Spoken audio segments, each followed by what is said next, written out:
Here we have verse 6 of the 4th chapter of the Gospel of John.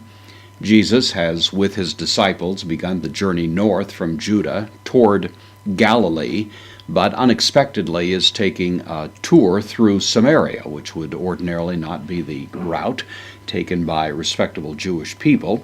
But of course it gives rise to one of the most famous and endearing stories of the career of Jesus, which takes place in a city that's called by the name of Sychar or Sychar. And so here we are, verse 6, Ein. This is from Ami. It was, imperfect, third person singular. It was de-eke. Adverb means there, indeclinable. So there was there. Pege. This is a word that can mean a well, but actually the sense of the word is more of a spring. And so this may have been a spring combination well kind of thing. There were springs, quite a few of them in that vicinity at that time. So either one is acceptable, but it's probably more the idea of a springing well. And so there was there the well to Jacob, the well of Jacob, Jacob's well, which to this day is a known location in that part of the world. And so we have a pretty good idea where these things took place. So, un Jesus, the article, masculine, singular, nominative, the Jesus, idiomatically, the way that's stated in Greek, the Jesus, or Jesus, therefore, un kekopiakos.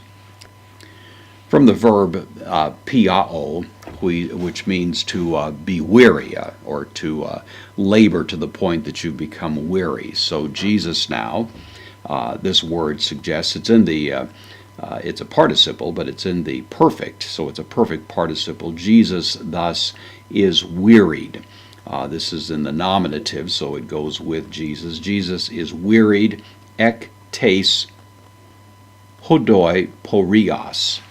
This word is a combination of a couple of words, hodos, which means way, and the porios from that comes from the Greek verb peruomai, a deponent verb, which means to go.